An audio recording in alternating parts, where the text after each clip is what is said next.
Good morning students. आज गिरजा कुमार माथुर के द्वारा लिखी हुई कविता हिंदी जन की बोली को हम पढ़ेंगे। गिरजा कुमार माथुर जी नई हिंदी कविता के कवि हैं। इनके द्वारा लिखी गई कविता हिंदी जन की बोली, कविता नंबर 13। हिंदी भाषा भारत के जन जन की भाषा है। जन जन माने लोग, हर लोग। यह जहाँ की सभी भाषाओं को अपनी सगी बहन मानती है। इसमें तत्सम तद्भव देशी विदेशी शब्दों को अपने में संजोकर रखा है। तत्सम संस्कृत के वे शब्द जो हिंदी में परिवर्तित होकर आते हैं।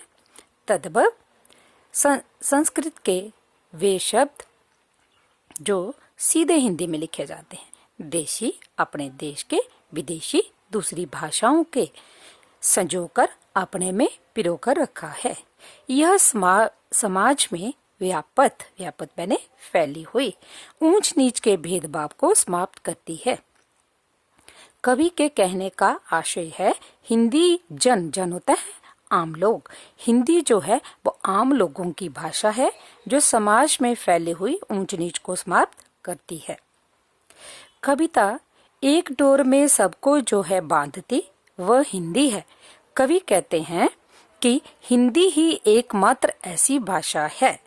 डोर माने धागा या रस्सी, बांधती माने बांधना, कि हिंदी ही एक ऐसी भाषा है जो सभी जातियों को एक धागे में, एक डोर में बांधती है। अर्थात हिंदी प्रत्येक जन की भाषा है।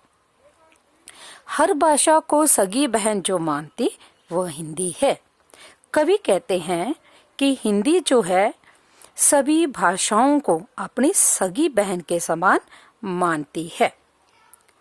भरी पूरी हो सभी बोलियां, भरी पूरी, फलना फूलना, प्रोग्रेस होना, बोलियां भाषा से निकला हुआ वह छोटा सा रूप जो छोटे समुदाय में बोला जाता है उसे बोली कहते हैं। हिंदी भाषा की यह कामना है, हिंदी भाषा यह कामना करती है कि सभी भाषाएं जो हैं उसी के समान फलें फूलें, भरी पूरी, फलना फूलना या उन्नत हो। यही कामना हिंदी है। कामना माने इच्छा, चाह। हिंदी भाषा की जो इच्छा है कि मेरी तरह ही सभी भाषाएं जो है फले फूले अर्थात उन्नत हो। गहरी हो पहचान आपसी, गहरी मतलब काफी घनी, आपसी पहचान मैंने जान पहचान। कवि कहते हैं कि हिंदी भाषा जो है, हिंदी भाषा की यही तपस्या, हिंदी भाषा की ये चाहती है कि उसी की तरह सारी भाषाओं की पहचान काफी घनी हो। यही साधना हिंदी है। साधना माने तपस्या। हिंदी भाषा ये चाहती है कि हिंदी भाषा यही तपस्या है, हिंदी भाषा की यही तपस्या है कि सभी भाषाएं जो हैं उसके समान फलें फूलें, सभी जातियां आपस में गहरे संबंध बनाकर रखें। सोत विदेशी रहे न रानी, यही भावना हिंदी है। कवि कहते हैं कि सोत विदेशी, सोत क्या होती है?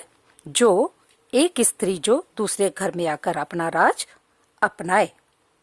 विदेशी अंग्रेजी भाषा, रही न रानी, जिस तरह से अंग्रेजी भाषा हमारे देश में राज कर रही है, हिंदी भाषा यह चाहती है कि यही भावना मैंने विचार, कि हिंदी भाषा की यही भावना है कि विदेशी भाषा अंग्रेजी भाषा जो सौतेली भाषा है वो रानी बनकर ना रहे। अर्थात हमारी हिंदी भाषा जो है वो हमारे संपूर्ण भारत में उसका ही बोला वाला हो। अगले, तत्सम तद्भव देशी विदेशी सब रंगों को अपनाती है। कवि कहते हैं तत्सम संस्कृत के वे शब्द जो परिवर्तित होकर हिंदी में लिखे जाते हैं। तद्भव सीधे सीधे जो हिंदी में लिखे जाते हैं। देशी अपने देश के जो कॉमन लैंग्वेज में यूज होने वाले शब्द होते हैं। विदेशी दूसरी भाषाओं के सब रंगों को अपनाती मैंने अपना लेना।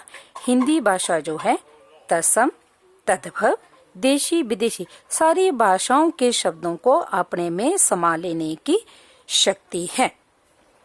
अर्थात हिंदी भाषा जो है सभी भाषाओं के शब्दों को अपने में संजो लेती है, अपने में संजो लेती है।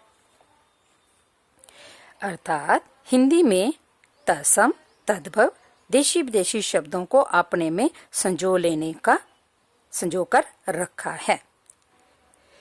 ये समाज में ऊंच नीच को भी दूर करती है। जैसा आप बोलना चाहे वही मधुर वह मन बाती है। कवि कहते हैं जिस प्रकार भी हम चाहें, जैसा आप बोलना चाहे जिस प्रकार भी हम चाहें वही मीठी बानी मन को लुभाने वाली बानी बोल सकते हैं। वही मधुर व मनवाती, मधुर मैंने मीठी, मनवाती मन को भाने वाली है। आप जिस तरह से हिंदी भाषा को बोलना चाहे वैसे ही मीठी, सारे मन को भाने वाली, अच्छी लगने वाली होती है। नए अर्थ के रूप धारती मैंने धारण करना। हिंदी भाषा जो है हर राज्य के नए अर्थ के रूप धारती, हर राज्य के नए अर्थ के रूप धारती, हर प्रदेश की माटी पर।